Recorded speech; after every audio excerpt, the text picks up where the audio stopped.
ब्रह्मदेवाचे पुत्र त्यांचं नाव आहे अत्री आणि कर्दम ऋषींची कन्या त्यांचं नाव आहे अनुसया, खरं नाव आहे अनसुया।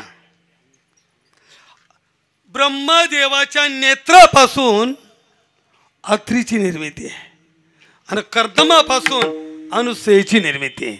अत्री म्हणजे काय आणि अनसुया म्हणजे काय, त्याचा एक वेगळा भाव। तिन्ही गुणाच्या रहित ज्यांची अवस्था आहे त्यांना म्हणायचं अत्री, आणि जिच्या अंतःकरणामध्ये असूया नाही म्हणजे द्वेष नाही, आसक्ती नाही, तिचं नाव आहे अनुसया।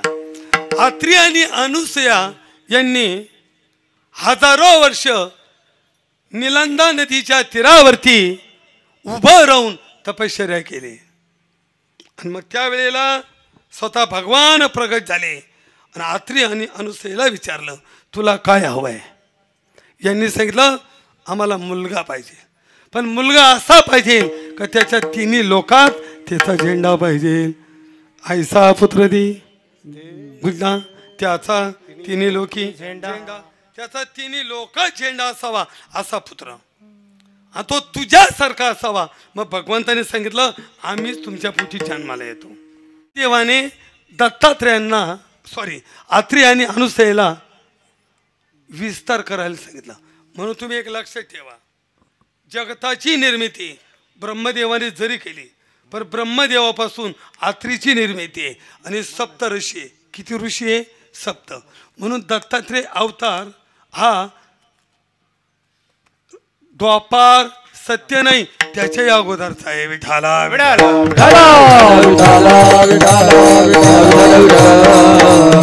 आपले सप्त ऋषीचे गोत्र आहे त्यापैकी अत्री आहेत। अत्री आणि अनुसया यांना यांना 3 मुलं झाले। किती झाले? 3। कोण कोणते 3 मुलं सांगते? पहिला चंद्र हा अत्री ऋषीचा मुलगा आहे, दुसरा दुर्वास आणि तिसरे दत्तात्रेय। विठाला यांना दुर्वास का म्हटलेला आहे तर अनुसुया ही महान पतिव्रता आहे आणि पतिव्रतेचा धर्म आहे। पतीची मता अनुसरून पतिव्रता। आता शास्त्राने पतिव्रतेचं 3 प्रकार केले। पहिली आहे उत्तम पतिव्रता, दुसरी आहे मध्यम पतिव्रता आणि तिसरी आहे कनिष्ठ पतिव्रता। आता कनिष्ठ पतिव्रता कोण? पतीच्या मरणानंतरही सर्व भोगाचा भोग घेते त्याला म्हटलेले कनिष्ठ।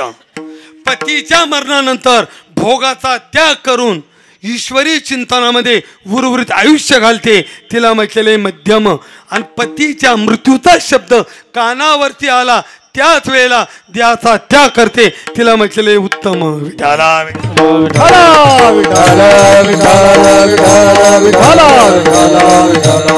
मग पतिव्रतेचा धर्म काय तर पतीच्या मताला अनुसरून किंवा इतकंच नाही,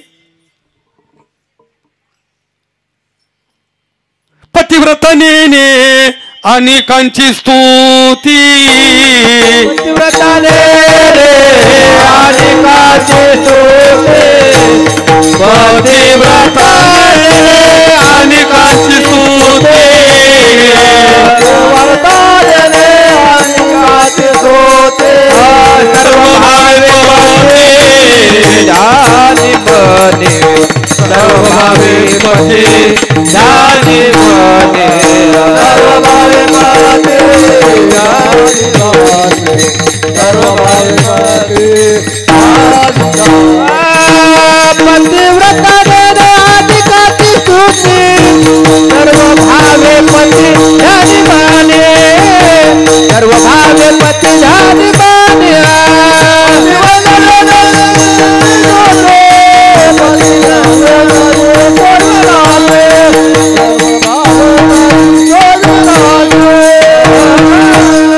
पतिव्रता मावली परपुरुषाची स्तुती सुद्धा कानाने ऐकत नाही, पतिव्रताने अनेकांची स्तुती करत नाही।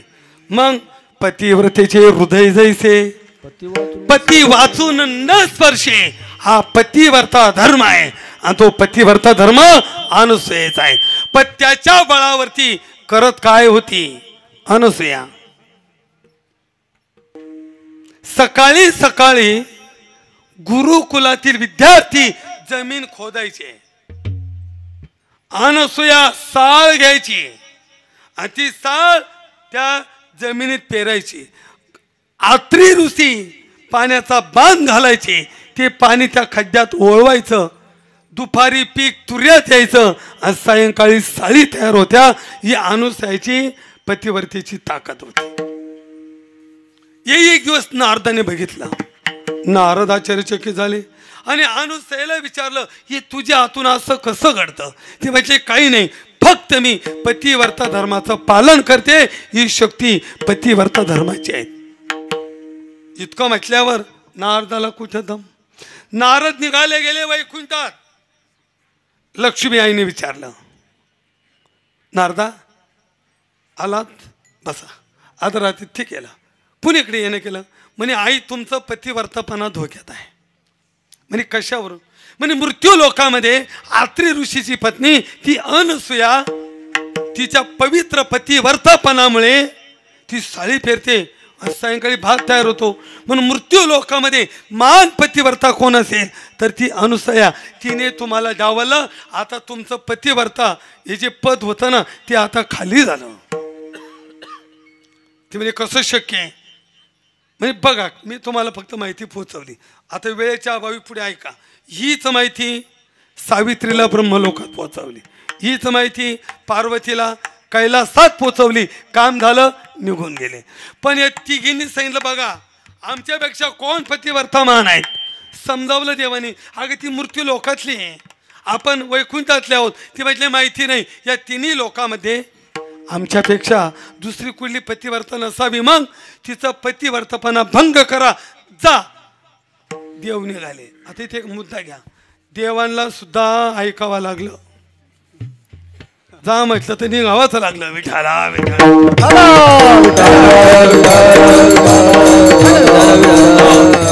आता तिन्ही देव निघाले.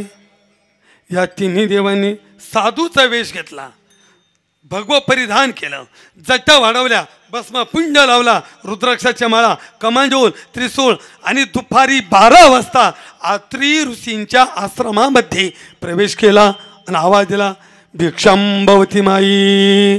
ते अनसूयेने ऐकलं. अरे दुपारची वेळ आहे आणि दुपारच्या वेळी तुम्हाला सांगून ठेवतो, दुपारची माध्यान काळ आणि माध्यान काळी आपल्या दारात कोणी अतिथी साधू आला तर बिना जेवणाचा जाऊ देऊ नये. विठाला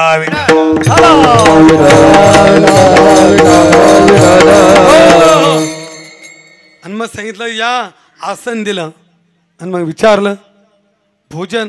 म्हटले हो, वेळ भोजनाची आहे. म्हटले मग एक काम करा, तुम्ही गंगेवरती जाऊन स्नान करून या, तोपर्यंत मी स्वयंपाक बनवते. मग अनसूयेने सुंदर पक्वान्न बनवली. हे तिन्ही देव साधूच्या वेशात स्नानाला गेले. स्नान झालं, आश्रमात आले. तिन्ही पात्र वाढलेले आहे. म्हटले साधूजी आता भोजनाला बसा. आसन दिला आणि आसन दिल्यानंतर पण या तिघांनी आता अट घातली. आता 2 शब्द येतात. यांनी सांगितलं, बघ अनसूया, तू आम्हाला भोजन वाढताना विवस्त्र अवस्थेत वाढ, अशी एक कथा आहे, आणि नग्न अवस्थेत वाढ, अशी एक कथा आहे. आता नग्न म्हणजे काय, त्याचा अर्थ 2 होता. न अग्न म्हणजे अग्नी न लावता स्वयंपाक तयार कर, हा एक अर्थ आहे. आणि वस्त्र रहित अवस्थेत वाढ, हा एक अर्थ आहे. म्हणून अनसूयेची ही ताकद होती, विना अग्नीचा ती गाराचा भात शिजवत होती. विठाला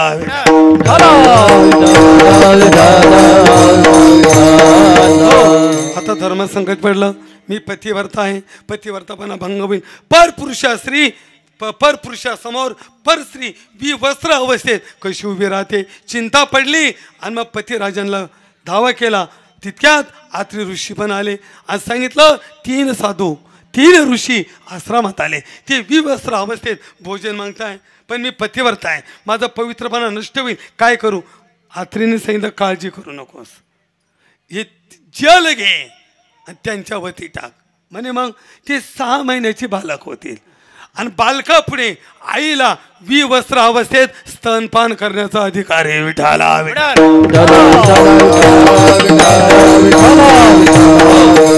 साधू विमुख होणार नाही आणि तुझा पवित्र पतिव्रतापणा नष्ट होणार नाही. ते जल घेतलं या तिन्ही देवावरती टाकलं ते साधूच्या वेशात आहे आणि तिघांचे 6 महिन्याचे बाळ झाले. आणि मग विवस्त्र अवस्थेत त्या अनुसयेने दोन्ही बाळांना मांडीवर घेतलं, एकाला हातावर घेतलं आणि शिजवलेला भात आपल्या हाताने तिघांनाही भरावला. आश्रमातल्या मुलांना औदुंबर झाडाची लाकडं तोडले, त्याचा पाळणा तयार केला आणि पाळणा तयार करून त्याच औदुंबर झाडाला बांधलं, तिघांना झोपवलं आणि अनुसयेने गीत गायला सुरुवात केलं. हे विष्णू, अरे जगाचं पालन करताना थकला ना, आता झोप, अंगई गीत गाते. शिवा, संवार करताना थकला, आता झोप. ब्रह्मा, उत्पत्ती करताना थकला, झोप. तिन्ही बाळ केले, पाळण्यात घातले आणि अनुसयेने अंगाई गीत गायलं.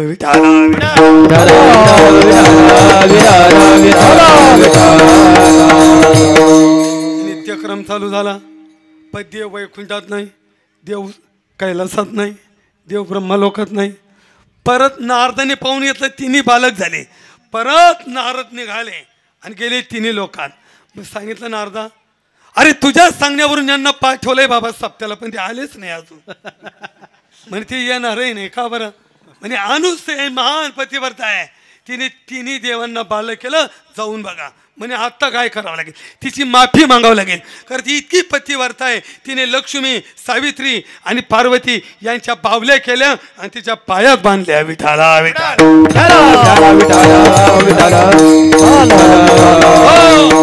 मग काय करावं लागेल, तिची माफी मागावं लागेल.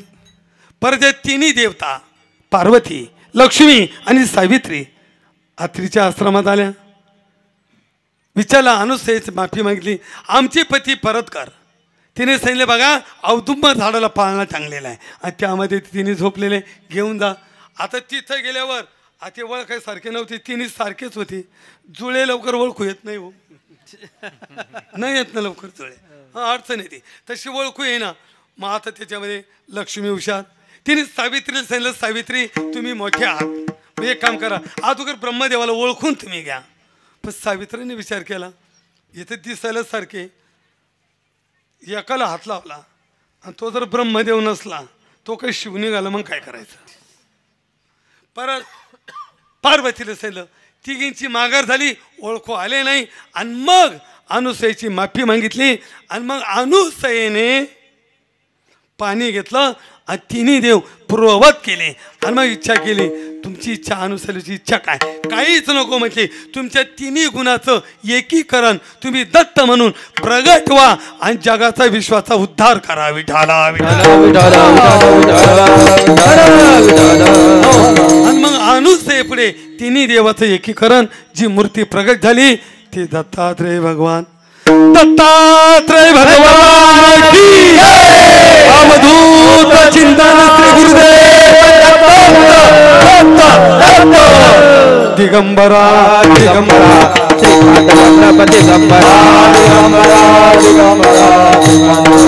हरे दिगंबरा दिगंबरा श्रीपाद वल्लभ दिगंबरा दिगंबरा दिगंबरा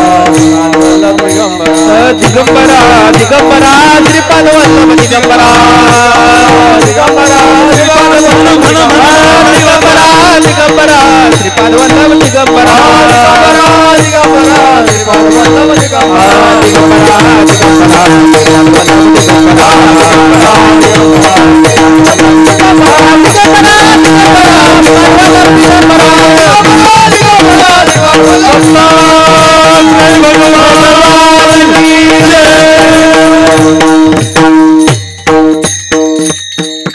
अनुसयेच्या आग्रहाची मूर्ती प्रगट झाली. आज स्वतःहून 3 शिरे 6 हात हे रूप धारण केलं. मग कशा करता धारण केलं तर विश्वाच्या उद्धारासाठी अभंगातून पाहिलं. हरी अवतार अवतार विश्वतारावया, हरी अवतार अवतार विश्वतारावया, हरी अवतार विश्वतारावया, धर्यावतार विश्वता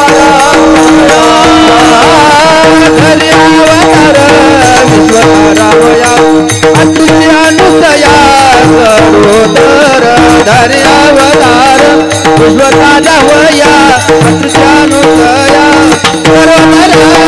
ऋतू काळ नक्षत्र नक्षत्र रोहिणी ऋतू काळ हे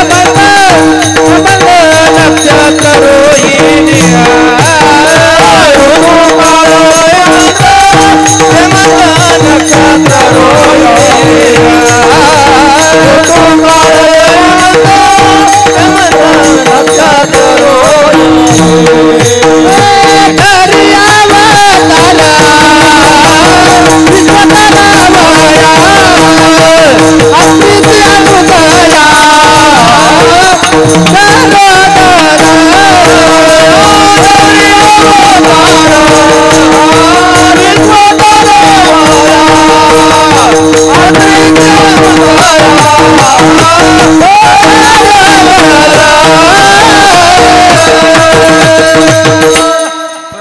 जे रूप प्रगट झालं दत्त शब्दाचा अर्थ आहे प्रत्यक्ष समक्ष साक्षात. बघा एखाद्या व्यक्तीची आठवण केली त्याच बोलतोय तोच येऊन लगेच उभा राहिला आपण तर का हो आम्ही तुमचंच बोलतो तुम्ही लगेच दत्त म्हणून उभे राहिले. दत्त शब्दाचा अर्थ आहे प्रत्यक्ष. दत्त शब्दार्थ आहे प्रत्यक्ष म्हणून ती अनुसयेच्या म्हणण्यानुसार तिन्ही देवांचं एकीकरण आणि प्रत्यक्ष प्रगट झाले म्हणून त्यांचं नाव आहे दत्त. तो अवतार कशासाठी तर धरी अवतार विश्वतारावया विश्वाला तारण्यासाठी जो अवतार घेतला तो आहे दत्तात्रेय विठोबा रखुमा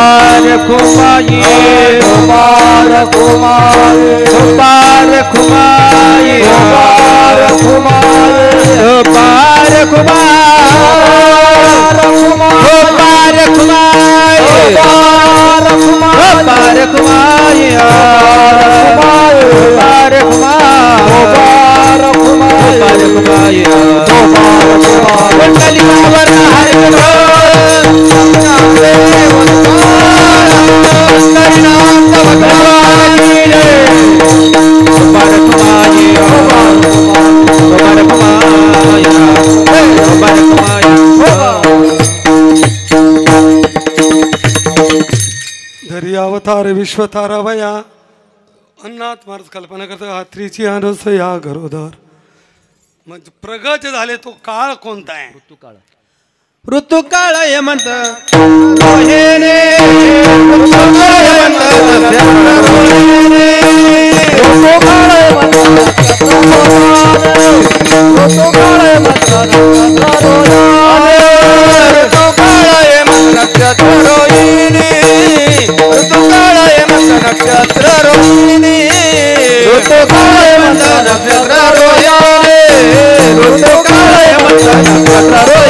पूर्ण तिथी शुक्ल पक्ष दिनी पूर्ण तिथी शुक्ल पक्ष दिनी पूर्ण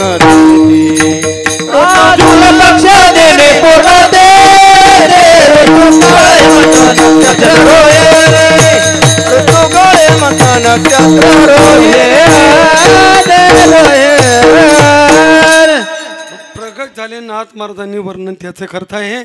तो काळ कोणता होता तर हेमंत ऋतू आहे. हेमंत ऋतूत आता कोणता ऋतू चालू आहे हेमंत. हेमंत ऋतू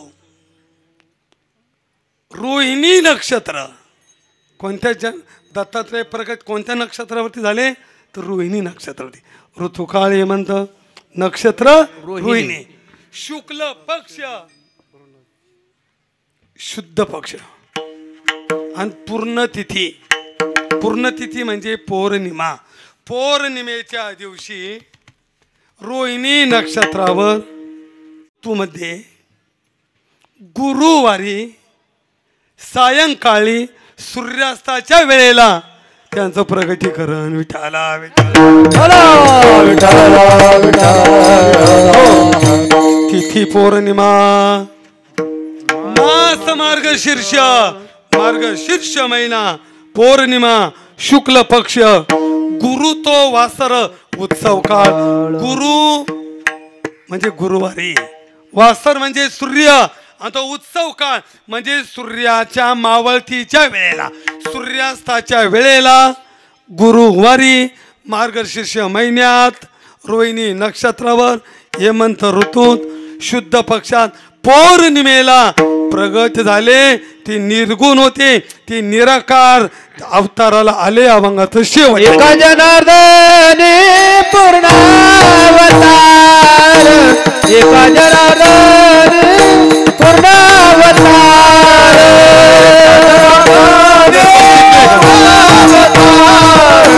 एका जनार्दने एका जनार्दने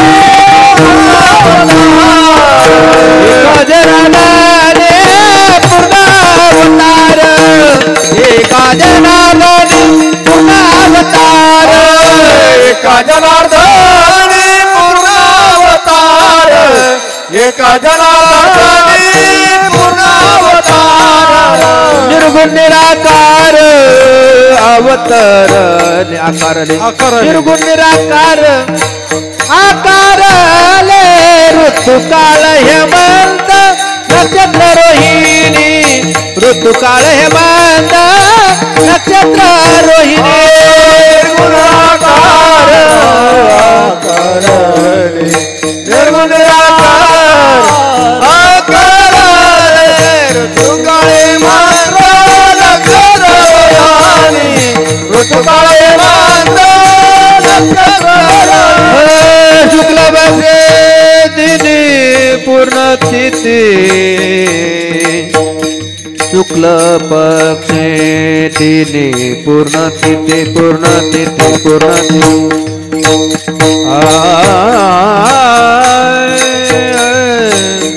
शुक्ल पक्षे दिनी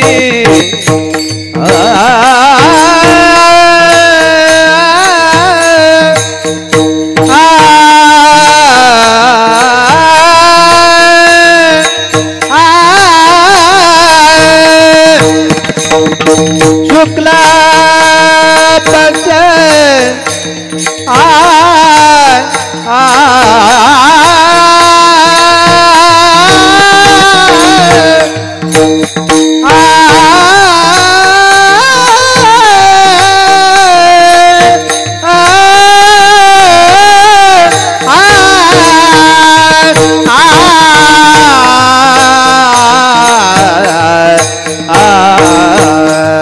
शुक्ला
एका जनार्दने पूर्ण अवतार निर्गुण निराकार आकारले ऋतुकाळ हेमंत नक्षत्र रोहिणी शुक्ल पक्ष दिनी पूर्ण तिथी बोली केली 2 मिनिटं अगोदर सोडायचं आता 2 मिनिटं कमी ज्ञानेश्वर मावली ज्ञानराज मावली ज्ञानेश्वर मावली ज्ञानराज मावली ज्ञानराज मावली जय जय ज्ञानेश्वर मावली ज्ञानराज मावली निवृत्ती ज्ञानदेव सोपान मुक्ताबाई एकनाथ नामदेव तुकाराम निवृत्ती ज्ञानदेव सोपान मुक्ताबाई एकनाथ नामदेव तुकाराम निवृत्ती ज्ञानदेव तुकाबाई एकनाथ नामदेव तुकाराम निवृत्ती ज्ञानदेव सोपान मुक्ताबाई एकनाथ नामदेव तुकाराम एकनाथ नामदेव तुकाराम एकनाथ नामदेव तुकाराम एकनाथ नामदेव तुकाराम एकनाथ नामदेव तुकाराम नामदेव तुकाराम एकनाथ नामदेव तुकाराम एकनाथ नामदेव तुकाराम एकनाथ नामदेव तुकाराम